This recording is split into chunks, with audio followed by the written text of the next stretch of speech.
Ce noyer du bois, je voulais savoir quelle était la durée de vie, l'espérance de vie des pieux métalliques. Des pieux métalliques qui supportent la réalisation en bois. Bah, en France, on n'a pas ça depuis longtemps. Mais au Canada, donc c'est un procédé qui vient du Canada, c'est utilisé depuis 20 ans. En fait, pour eux, c'est l'avantage, c'est visser dans les sols. Et comme le sol au Canada, des fois, il est gelé, bah, ils peuvent même faire des fondations l'hiver pour construire. Après, ici... Ils n'ont pas plus d'expérience que 20 ans. Non, un peu court pour une maison. En France, aux États-Unis, non. Sur ce fait-là, je vous expliquerai plus tard, sur ce sujet-là.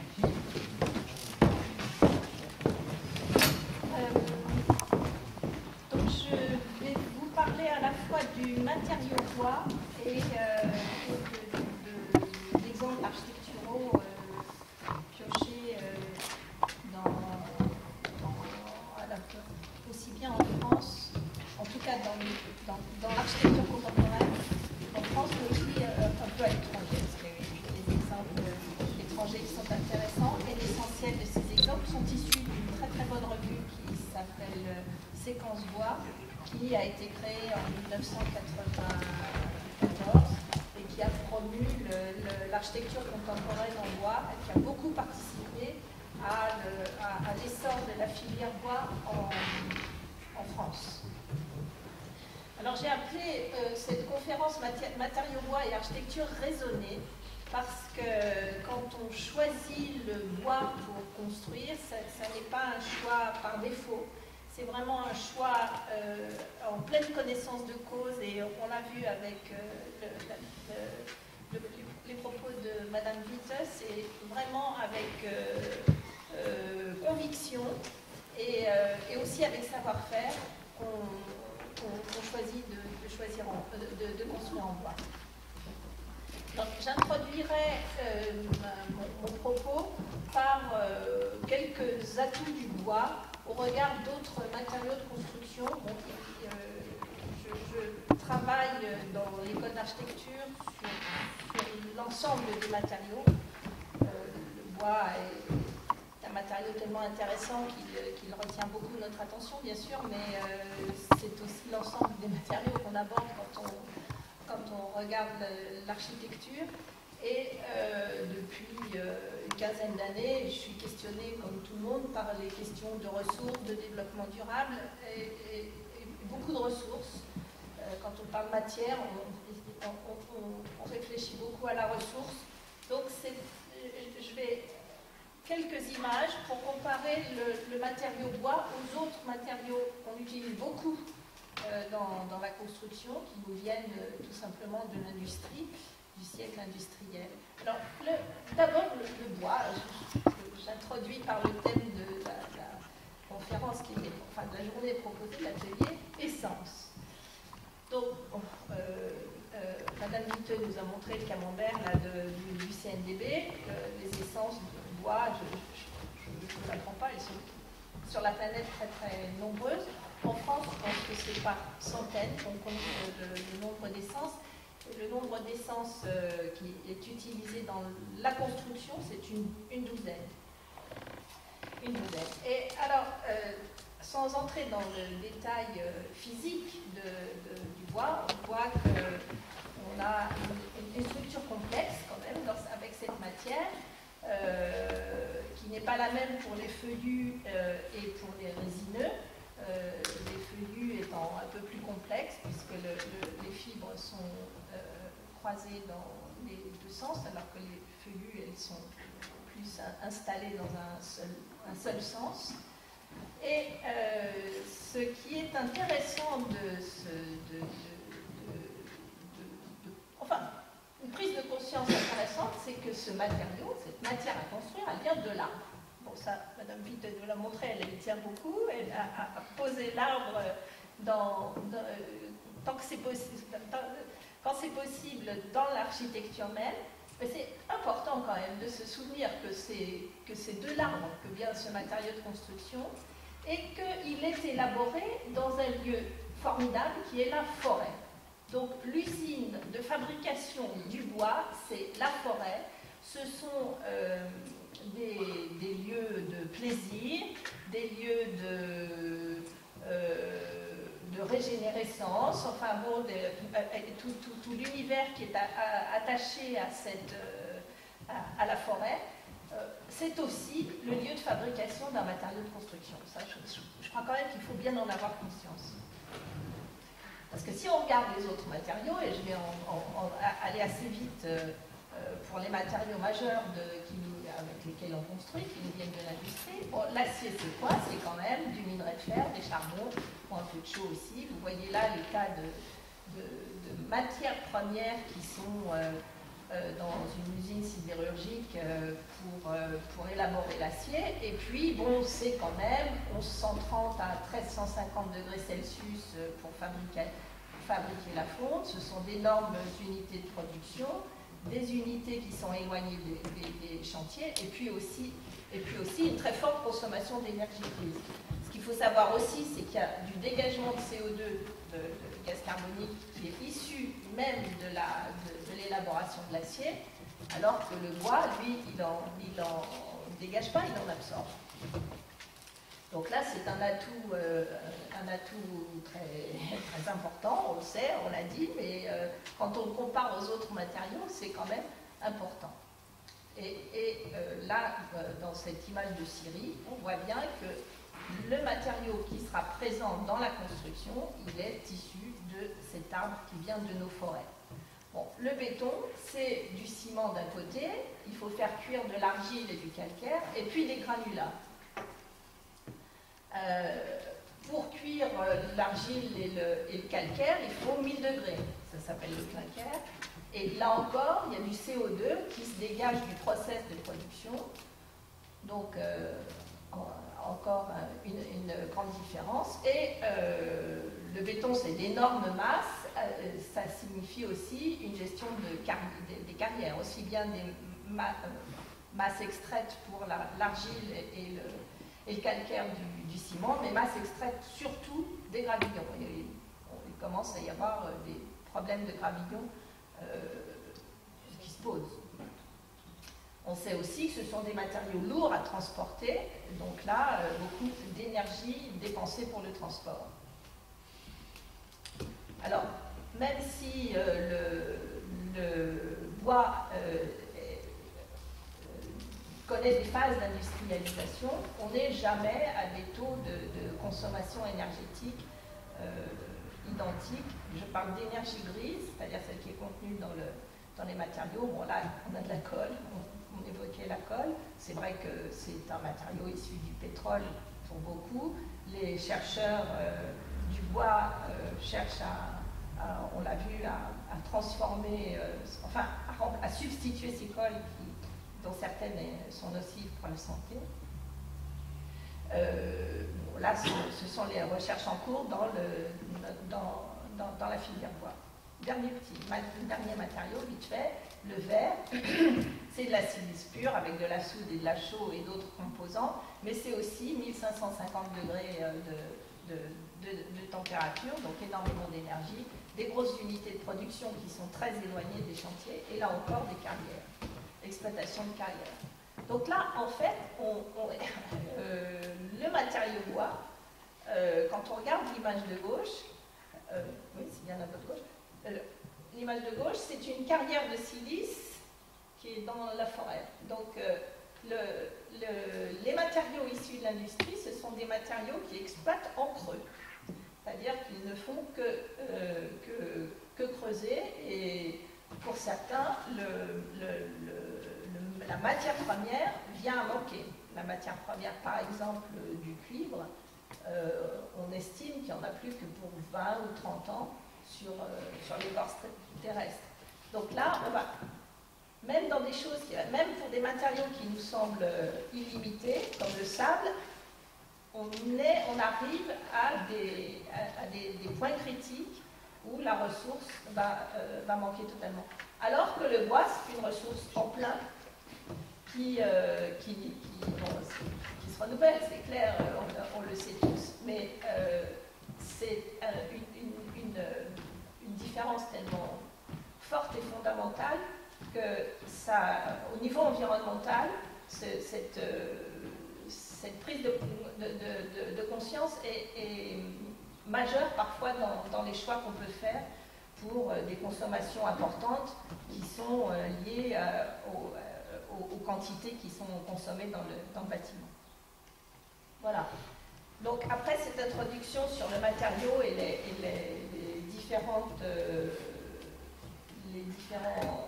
fondamentales environnementales qui existent entre le matériau et les bois et les matériaux de l'industrie, je vais aborder différents programmes architecturaux qui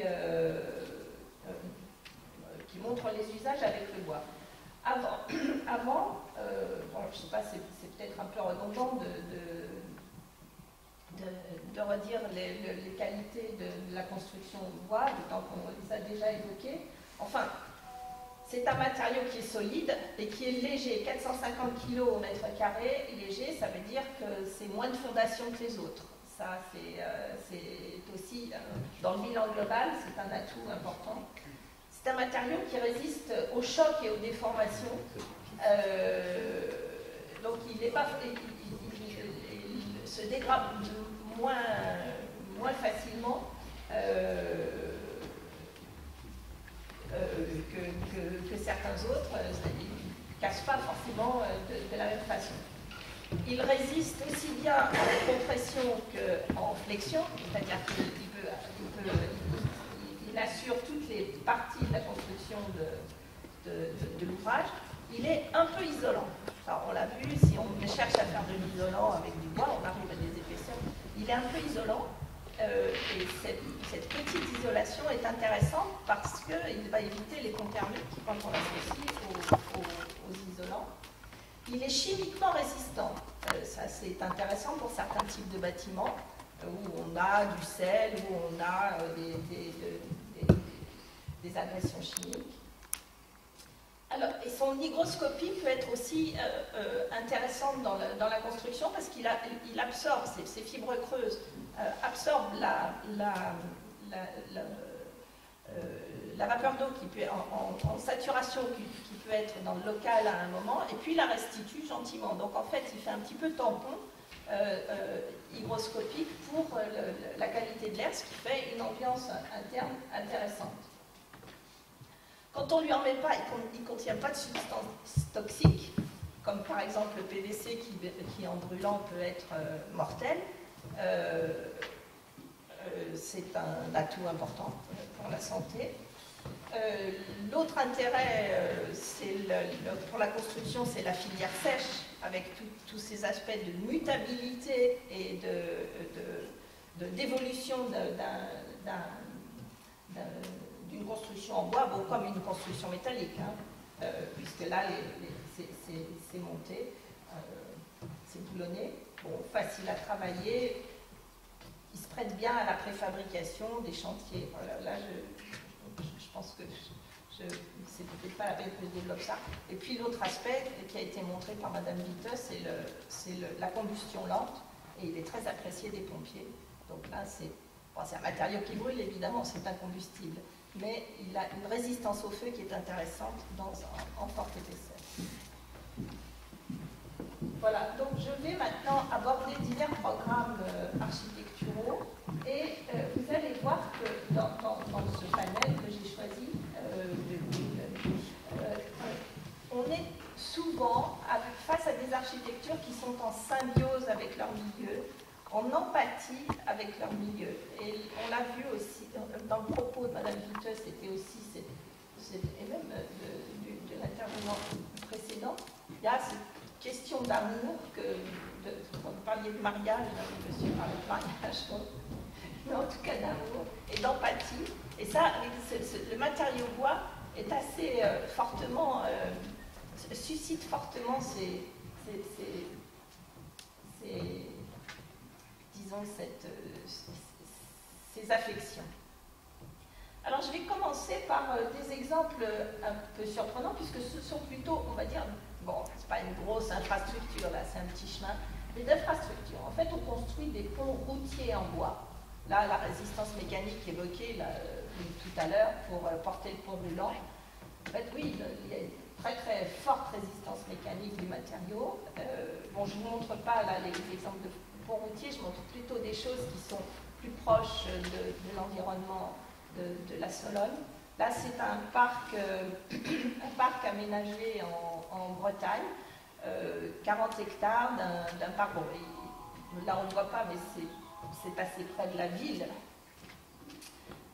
C'est la commune de Saint-Jacques-de-la-Lande qui a commandé l'aménagement de ce parc. Et dans cet environnement humide qu'il fallait préserver, il fallait des passerelles au-dessus du sol.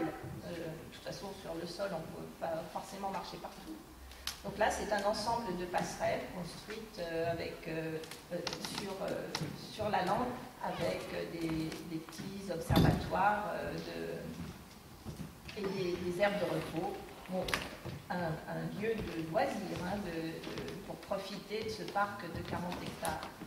Un peu dans la même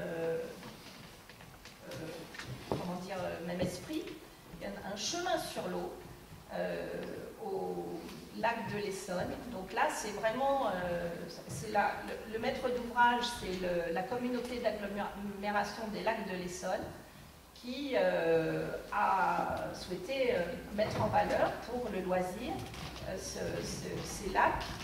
Et un cheminement a été implanté et tracé. Je reviens sur la photo précédente qui montre l'ensemble. Et la construction est faite à partir de pieux de chêne battus à refus, c'est-à-dire qu'on enfonce les pieux dans le sol du lac jusqu'à ce qu'ils ne s'enfoncent plus.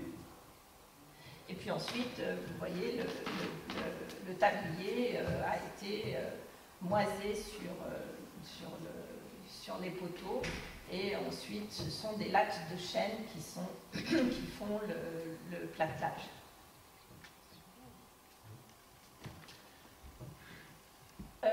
Dans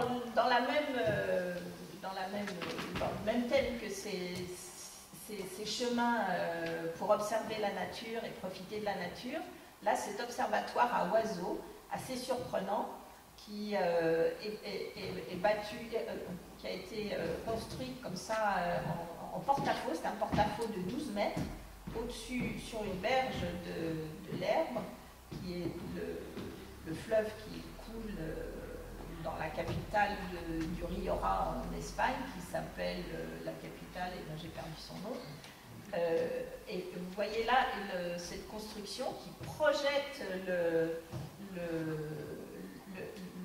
promeneur dans la canopée des arbres pour à la fois observer les oiseaux et observer et avoir un autre point de vue. Et le promeneur est aussi projeté dans le tunnel de bois fait par ces 4 poutres treillis qui constituent l'ensemble de la passerelle. Alors l'ouvrage a été préfabriqué en atelier et pof, un coup de grue et a été posé comme ça sur la berge pour sa mise en œuvre.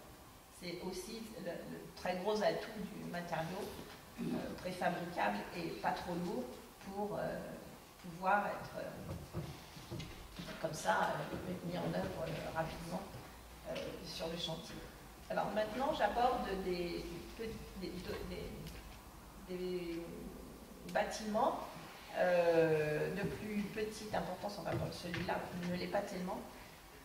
Je l'ai choisi parce qu'il montre comment le bois, je parlais de cette empathie avec son environnement. Là, ce centre d'information, bon, c'est un centre d'information sur la forêt qui est en fait un petit centre de loisirs qui ouvre sur une grande forêt domaniale de 2000 hectares. Il a été délibérément conçu comme, non pas comme une cabane perchée dans les arbres, mais quand même en légèreté et en transparence dans son environnement. Bon, là, on peut voir que la structure mélange à la fois des poteaux métalliques qui parfois permettent des sections plus fines quand même, et puis des arbres écorcés, simplement écorcés, comme poteaux. Et donc là, on apprécie la qualité de l'espace à l'intérieur, évidemment assez fortement vitré. Un autre exemple, là j'aborde des petites architectures, micro-architectures, où le bois est très intéressant. On est là dans la plaine des Vosges. On va voir, le maître d'ouvrage, c'est le syndicat mixte d'aménagement de la plaine, de cet endroit-là, qui a décidé d'installer des gîtes ruraux au bord de ce lac, là, dans un site végétal, naturel, très, très intéressant et remarquable. Et les architectes ont choisi de faire des petites unités qui tournent le dos à la route. Là, la photo est prise depuis la route. Donc ça tourne le dos à la route, ça fait comme une espèce de carapace qui est entièrement projetée et dont l'ouverture est entièrement projetée sur le beau paysage naturel environnant. Là, vous voyez la façade du bâtiment.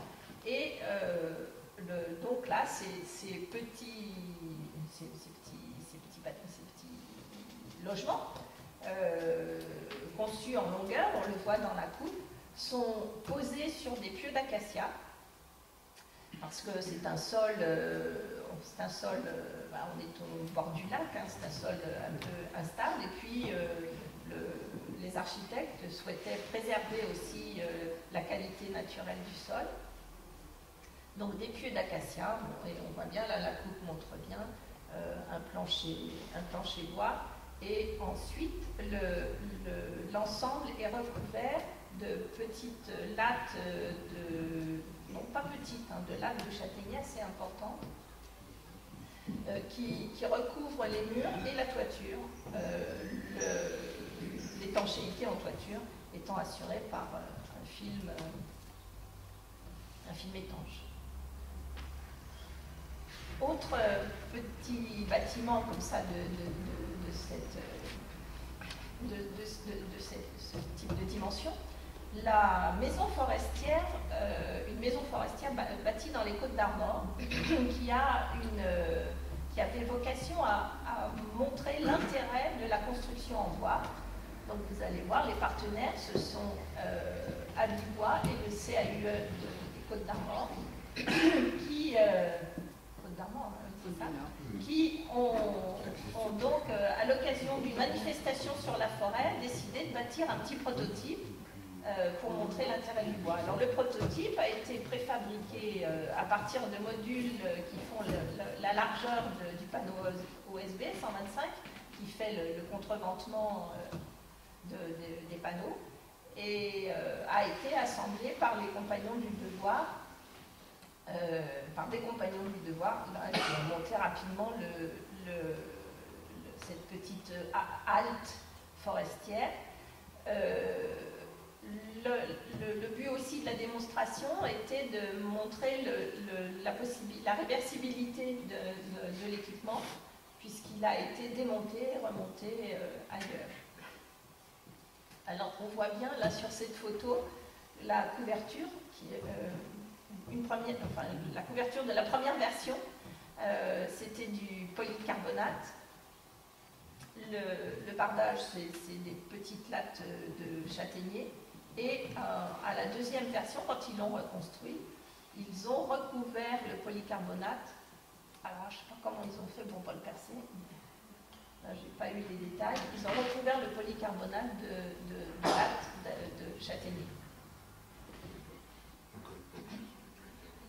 Bon, autre petit exemple de l'utilisation du bois, là, une superstructure sur un château d'eau dans la réhabilitation d'un grand site industriel à Port-Vendre pour faire un observatoire à oiseaux dans le réaménagement global de ce parc. Alors, toujours dans la catégorie des petites architectures, où le bois apporte une qualité intéressante. Là, des bâtiments extrêmement modestes, camping municipal de Basse, au bord du Loir, où bon, on a les équipements sanitaires, l'équipement du gardien, des choses simples et modestes, mais qui doivent leur qualité spatiale et d'ambiance intérieure au travail attentif de l'architecte, bien sûr, mais aussi aux matériaux. Ah oui, cet exemple est assez intéressant. Là, maintenant, je vais aborder deux ou trois exemples qui croisent une prise de position sociale. Là, c'est une commune en Pays Genevois, côté français. Un peu, vous savez, ces communes qui sont un peu en mal d'identité, périurbaines, qui n'ont plus vraiment de centre. Et c'est la mairie. Oui. La mairie a eu l'idée de construire un petit bâtiment collectif qui serait un four collectif, comme le four banal qui existait, pour apprendre à... Alors bon, il a une vocation pédagogique, de vente aussi, et puis festive, pour apprendre à faire du pain, ou pour faire du pain ensemble, et puis bon, le manger, le vendre, etc. Donc là, le bâtiment, c'est comme une espèce de grande baie en bois qui est tenue par ces portiques moisés. Et puis il y a une petite enceinte fermée où on prépare, il y a des accessoires pour préparer le pain. Et bon, là encore, c'est un bâtiment extrêmement modeste, mais qui, par la qualité de sa mise en œuvre et de la présence même du matériau, là on le voit, c'est assez puissant, joue tout à fait joué son rôle de fédération de lien social dans la commune. Alors un autre exemple aussi extrêmement modeste qui a été très approprié par les gens, c'est en périphérie de Bagréas. Bon, ce qu'on ne voit pas dans la photo, c'est le centre commercial qui est à côté, mais enfin, vous voyez à peu près la situation périphérique dans laquelle sont ces jardins familiaux. Donc jardins familiaux qui ont été initiés par la commune, avec l'aide financière. Le montage a été un peu compliqué parce que, en fait, ils ne sont pas si simples que ça. Ces jardins, chaque parcelle est séparée par un mur empisé et puis un mur en bois, un petit récupérateur d'eau, etc. Et pour arriver à faire ce montage, donc il y a eu l'aide de la CAF, de la Caisse d'assurance CAF, oui, voilà, familiale. Enfin, c'était un projet éminemment social qui était porté par la mairie. Et la mairie a fait travailler un petit atelier de réinsertion pour à la fois monter les murs empisés et monter ces murs bois pour faire les jardins. Et bon, les jardins vont s'agrandir un peu. Enfin là, c'est une réussite sociale tout à fait intéressante qui donne des jardins à des gens qui habitent en immeuble. Et bon, aussi vocation pédagogique. Alors, pour finir sur les petites architectures, je n'ai pas résisté à vous montrer celle-là, j'aime beaucoup. c'est un pavillon d'exposition. C'est juste un signal, un passage. Enfin, là, c'est plus symbolique. Hein. Ça n'a de vocation qu'à montrer une entrée qui a été fait en Finlande, fait dans le cadre d'un atelier bois dans une université. Et en fait, la construction est assez rigolote. Ce sont deux grosses plaques de bois qui ont été perforées selon une géométrie très étudiée. C'est avec cette surface gauche créée par les rondins, comme ça, qui sont implantés dans la plaque supérieure et dans la plaque inférieure, qui portent l'édifice et qui créent cette vibration et cette jolie forme avec le bois. Donc, comme vous le soulignez, c'est vrai que le bois permet toutes sortes, un langage architectural très très ouvert, avec des formes libres et très nouvelles. Voilà d'autres vues de ce petit pavillon d'entrée. Alors maintenant, des bâtiments d'un peu plus grande ampleur, souvent intercommunaux. Là, dans le parc naturel de la Chartreuse, on est dans un site, un beau site montagneux et forestier.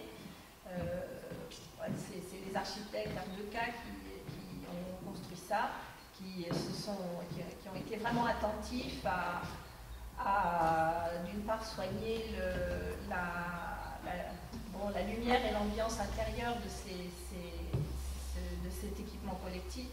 C'est un gymnase, un dojo et puis un bar, enfin des choses qui sont utilisées pour les sportifs.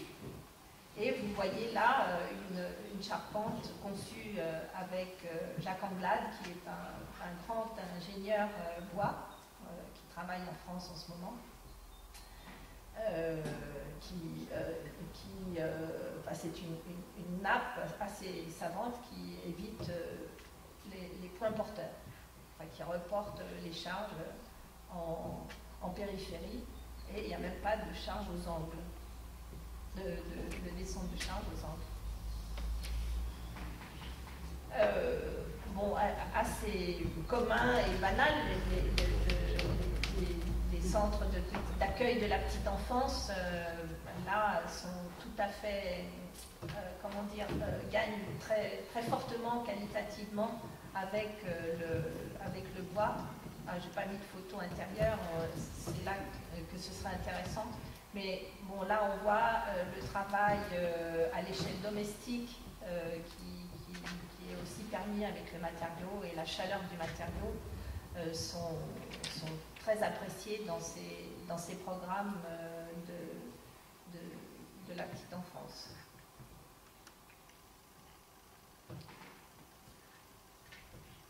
Alors,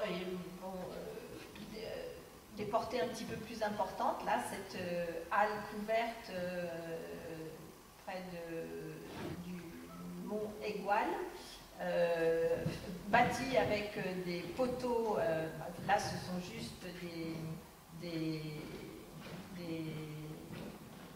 troncs simplement équarris, et on a là pour ce paysage qui est, dans cet environnement qui est à la fois rue des Montagnards en hiver, où il peut y faire assez froid, et puis assez chaud en été.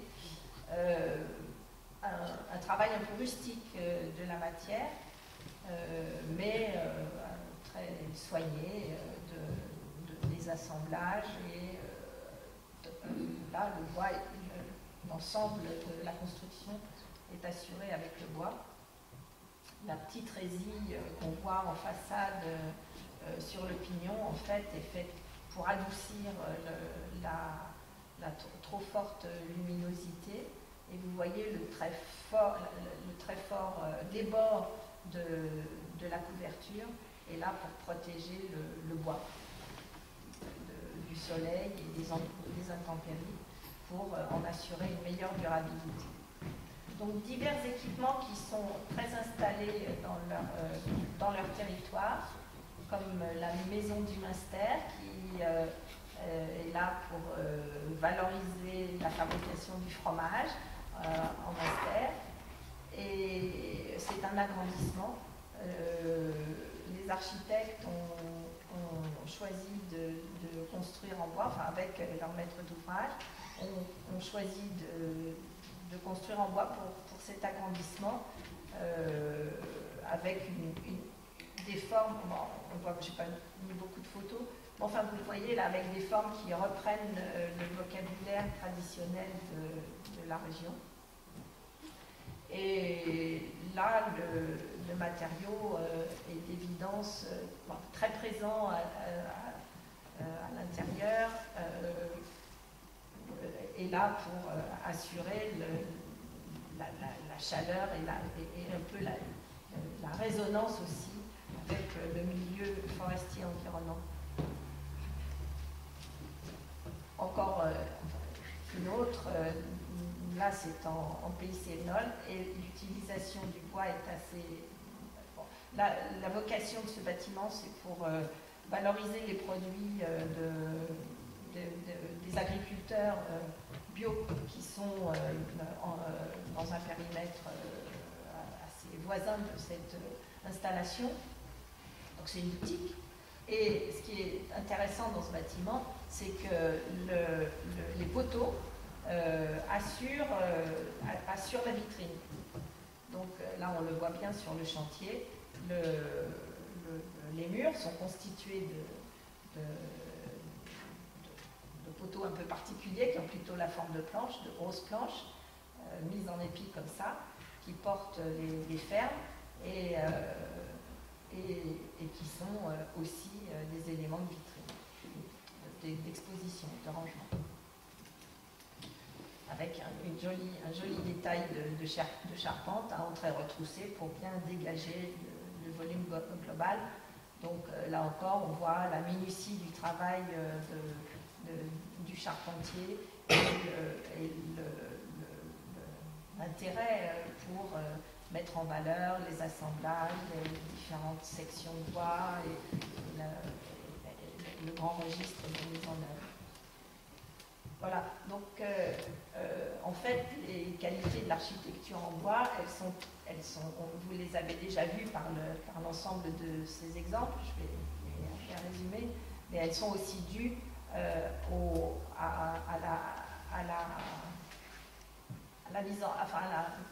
l'attention de mise en œuvre tout au long de la filière, aussi bien au moment du sillage qu'au moment de la conception et puis de la mise en œuvre par le charpentier et ensuite de l'entretien. Alors le bois, c'est avant tout une matière magnifique quand elle est en œuvre, qui nous rappelle l'arbre dont il vient. C'est aussi un jeu structurel qui est infini et qui...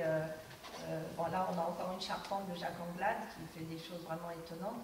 Avec Herve de Caen encore, ces architectes grenoblois. Vous voyez, là, c'est assez surprenant, hein, cette charpente tressée, comme tressée. Donc là, ça peut être un support d'un imaginaire important. C'est aussi une qualité d'espace inégalée. Il n'y a pas l'équivalent de cette ambiance, y compris même dans le confort. Et puis bon, là, il y a un piano en premier plan, je ne peux pas éviter de dire que le bois, c'est quand même aussi le matériau de beaucoup d'instruments de musique. Mais c'est aussi au niveau de la signification un matériau qui peut être utilisé dans des registres assez différents. Là, je vous montre une université qui a été construite à Troyes. C'est une réinterprétation, pardon, très réinterprétée, oui, du pan de bois avec des murs à ossature bois recouverts de polycarbonate. Et on est on le voit dans l'agencement des volumes, même dans l'échelle, dans une écriture très urbaine. Alors qu'ici, à Rocharen, dans le sud-ouest de la France, a bâti pour Quicksilver des bureaux qui sont vraiment comme des cabanes dans les arbres, même si on est à une échelle assez importante. Hein. Vous voyez, on a du R+2, R+3. Mais bon, il avait la volonté de rester très, très respectueux du site et un peu projeté dans la canopée. Voilà, donc il y a vraiment toute possibilité d'écriture. Et enfin, pour terminer, la durabilité du matériau, on l'a vu en introduction de cette journée, c'est un bâtiment du XVIe siècle en bois, c'est début XVIe, même 1500. Encore debout, avec un peu de pièces pourries bien sûr, mais enfin bon, c'est encore debout. C'était tout le savoir-faire de toute la filière, hein, aussi bien, c'est ce que j'ai évoqué tout à l'heure, savoir-faire qui est bon, qui s'est transmis différemment, mais qui exige quand même une connaissance. Là, que je résume avec ce détail constructif à droite, notamment à assurer un décollement des pièces de bois pour éviter le pourrissement du sol, assurer aussi, tant que possible, une protection avec des auvents qui vont éviter le rayonnement solaire trop fort, parce que le soleil abîme le bois, ou le ruissellement de la pluie, enfin bon, des détails constructifs qui, par leur conception, sont capables d'assurer la durabilité avant même tous les produits qu'on pourrait mettre sur le bois pour le protéger. Là, il y a vraiment des savoir-faire. Bon, on peut boucler par la nécessité de formation. C'est vrai qu'on n'avait plus d'ingénieurs bois en France, puisque la technique s'était perdue. Mais maintenant, ça y est, il y a des écoles qui sont là et qui forment à ce matériau. Et on en a de plus en plus. Et ce sont aussi les charpentiers enfin, on l'a vu dans le premier exemple, qui tiennent aussi tout ce savoir. Alors, pour conclure, par rapport à la ressource, le bois, j'en suis convaincue, est un matériau qui n'a pas d'égal dans les autres matériaux de construction pour ses atouts environnementaux, mais il est encore plus intéressant quand il est utilisé avec des ressources locales. Et Hermann Kaufmann, qui a été cité par Madame Witte tout à l'heure, en fait fait partie de ces architectes du Vorarlberg, en Autriche, qui est une région tout à fait exceptionnelle où travaillent depuis 40 ans les scieurs, les charpentiers et les architectes, enfin les ingénieurs, ensemble à l'exploitation de leurs ressources locales et en particulier du sapin blanc ou sapin argenté, qu'on considérait comme le bois d'allumette. Et en fait, quand il est bien exploité, quand il est bien scié, exploité, abattu et scié, il est tout à fait étonnant parce qu'il s'autoprotège comme le Douglas. Il est naturellement cascade. Donc là, ils avaient cette ressource qui était plutôt délaissée parce que le sapin blanc, voilà. Et en fait, là, avec le travail collectif de tous, ils sont arrivés à exploiter cette ressource locale pour faire de très très, je n'ai pas la photo, mais pour faire des bâtiments tout à fait intéressants. Voilà, je vous remercie.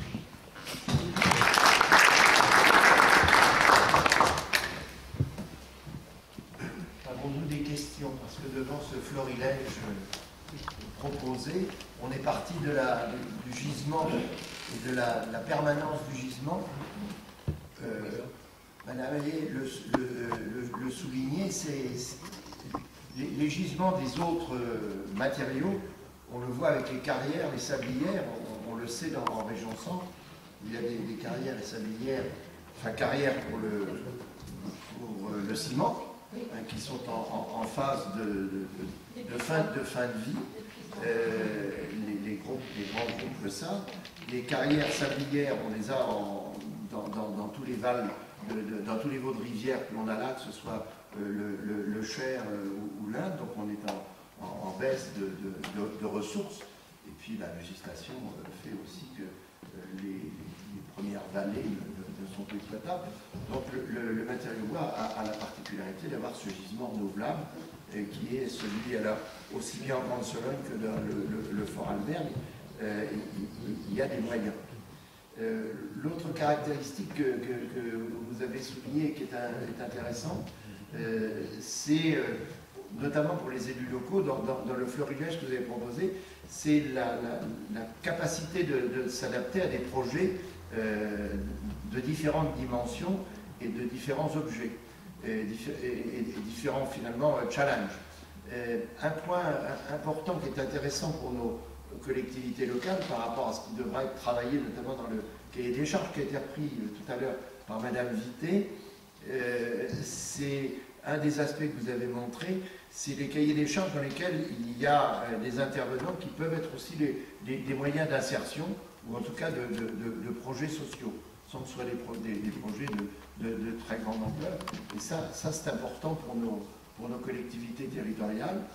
Savoir faire du petit qui a un grand intérêt et un grand affectif pour le public ou les usagers, et puis en même temps mettre dans ces marchés la capacité que l'on a, soit à la ressource, soit à la main-d'œuvre locale par le biais de l'insertion. Ce sont des pistes de travail, madame, que vous nous donnez avec beaucoup d'encouragement, parce que ça montre qu'il y a encore beaucoup à persévérer et que ce qui reste à faire par rapport à ce qui est fait, on le dit souvent en agriculture, il faut regarder par-dessus la bouchure, vous savez, les berrichons le savent, ça veut dire on regarde par-dessus la haie ce que le voisin a fait pour retenir ce qui est bien et ce qui est mal, et là vous nous avez permis d'avoir de grands encouragements pour savoir ce qu'il nous reste à faire de bien dans tous les exemples, et des exemples quand vous commencez par la Bretagne et les cheminements pour découvrir des milieux aquatiques, la Sologne, Dieu sait que ça s'y prête. Il y a pas mal de pérégrinations où il y a des structures à avoir pour avoir les pieds au sec et pouvoir bénéficier du milieu aquatique. Est-ce qu'il y a donc après un petit peu cette digression Vous parlez de la ressource, mais quand on voit actuellement les méthodes d'abattage et l'exploitation du bois, ne serait-ce que pour le bois déchiqueté et tout ça, la ressource sera-t-elle suffisante dans quelques années? Oui, alors, ça c'est le questionnement. Hein. Du temps de Colbert, on avait utilisé la forêt française, hein, il a replanté. Ça c'est clair que c'est une gestion globale, hein, de replantation. Mais la ressource française, tout le massif forestier français est très très loin d'être exploité. On en a beaucoup. Donc, le bois déchiqueté est en train de prendre une bonne partie. Bon, c'est instantané, ça va. On a toujours l'image en forêt de ce qui se passe actuellement. C'est le bois de première éclaircie. C'est un produit fatal. C'est le bois de première éclaircie, le bois de deuxième éclaircie. Ça me fait un peu peur dans la mesure où on a l'impression que ça va très vite. Ah oui. Après c'est une question. C'est une question de prévision et de gestion. Hein. Mais de toute façon, pour avoir des bons sujets qu'on appelle des élites dans la forêt, il faut de toute façon éclaircir. Donc là, le déchiqueté, il prend le bois d'éclaircie, a priori. Et là, Chaumont-sur-Tharonne, quand vous entriez par le sud, le nord, l'est ou l'ouest, si vous y regardez, et puis pas loin d'ici, hein, vous avez des futaies de Panaricio, et puis qui ont une origine artificielle. Hein, et quelqu'un les a plantés, ce n'était pas les sources naturelles. Quand vous les regardez aujourd'hui, ils ont plus de 20 mètres, ils ont des billes qui font 30, 40, 50 cm de diamètre, ils ne vont pas partir en bois déchiqueté, ceux-là. Ils ont notre possibilité, notre potentiel. Et en sortant d'ici, à quelques centaines de mètres des sorties du pays. Donc il ne faut pas craindre le fait qu'il y ait une image instantanée qui nous dit ben, on passe tout en bois déchiqueté. Non. Le déchiqueté, c'est pour... la biomasse, l'énergie. C'est une utilisation possible, qui n'existait pas vraiment autrefois, mais il n'y a pas de conflit d'usage entre le bois déchiqueté et le bois d'œuvre qui est présent dans les futaies résineuses ou feuillues de cette Sologne. Oui, Oui, oui, non, mais dès l'instant qu'il n'y ait pas d'excès, hein, c'est sûr qu'après... Évidemment, mais c'est pareil, si vous mettez votre filet mignon du porc dans le pâté, c'est quand même dommage, vous voulez mieux manger le filet mignon. Bon. Il y a quand même de l'arceau. Il y a des questions, outre cette question qui est récurrente hein, sur l'arceau. Dès qu'il y a un projet bois, une scierie qui s'implante, on dit est-ce qu'elle va avoir cette bois une usine qui s'implante comme Chronospan, que vous citiez tout à l'heure, madame, et qui est donc sur un ancien site industriel d'automobile. Hein, c'est l'automobile qui est partie, le bois l'a remplacé. On se disait où est-ce qu'ils vont trouver le bois, Chronospan? Ce sont les leaders de l'OSB. Et ils s'approvisionnent grosso modo dans la région. Et vous n'avez pas vu les forêts fondre à cause du groupe Chronospan, non? De toute façon, il faut que la forêt pousse pour piéger le CO2. Donc il faut couper les bois et les planter. Ça, parce que la forêt primaire, elle est stable. Elle n'absorbe plus de CO2. Tout ce qui pourrit en bas, donc il faut qu'elle pousse. En Europe centrale, des mesures ont été faites dans des réserves intégrales. Les Polonais le savent. On a laissé la forêt vivre et mourir, donc par contre là. Et là, on a, à un moment donné, il n'y a plus la captation de CO2. Voilà. C'est l'équipe, oui. Des questions, alors, mesdames. Une interrogation sur le projet qui a été présenté sur le lycée en agglomération réanaise. J'ai eu l'impression qu'entre le projet initial et le projet abouti, il y a eu comme une aventure. Il y a eu des rebondissements sur le bardage, etc. Est-ce que pour un projet bois d'envergure comme ça, il faut toujours s'attendre à une aventure, à une telle évolution par rapport à la construction plutôt classique, ou est-ce que c'était compris dans le travail de prospection de concours? En fait, c'était un concours à l'origine. Oui, moi je pense, là on a une autre, c'est une question de pratique, je peux dire. M. Kaufmann, comme tu disais, c'est un architecte autrichien qui vient du Fort Albert, qui a l'expérience de travailler le bois là-bas, et qui a l'expérience des matériaux, l'expérience de la manière à l'exploiter.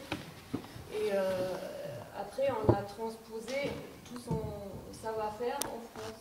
Sauf que les réglementations en France ne sont pas les mêmes et les expériences ne sont pas les mêmes. Donc l'exemple pour les bardeaux, les produits que lui il mettait en œuvre en Autriche, on ne les a pas en France sur le marché. Et après, il y a aussi, comme je disais, un marché public, il y a des questions de réglementation à respecter. Des fois, on ne peut pas. Donc il y avait ce décalage entre son savoir-faire et son expérience et l'adaptation sur la France. Il faudrait que ça évolue en France peut-être. Oui, ça va évoluer.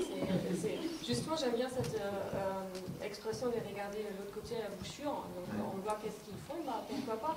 Donc bien sûr, on passe aussi par une phase d'expérimentation. Et sinon, on n'avance pas. Pour moi, c'était pas. Comme j'ai raconté cet exemple sur le bardeau, des fois, ça m'a étonné aussi de voir que c'est une technique qui est connue en France, qui est utilisée, et le temps est passé, mais on ne retrouve plus les personnes qui savent faire. Qui savent condenser vraiment. C'est dommage, mais on va le remettre en place. C'est pour ça la volonté de la région aussi à mettre un bâtiment pour la formation de la fonction. Donc ceux qui vont travailler le bois, c'est super important. Donc on va réamorcer et ça va revenir.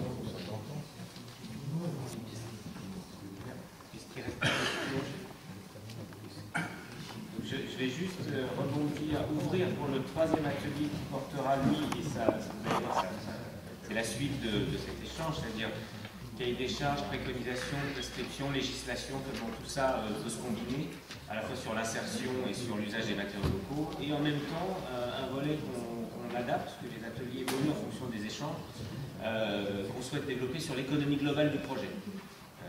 Effectivement, travailler sur des modélisations et essayer de voir comment l'architecture bois, même si en coût effectivement de construction rapporté au mètre carré, il y a toujours un petit delta, quand on considère une économie globale, à la fois des énergies et en même temps évidemment jusqu'au coût de gestion, voire de démontage et démantèlement des projets, comment est-ce qu'on se situe avec un économiste. Donc ce sera le troisième atelier, dont on vous donnera la date prochainement, mais pour l'heure, il faut vous remercier beaucoup, d'abord les intervenants, pour la qualité des interventions.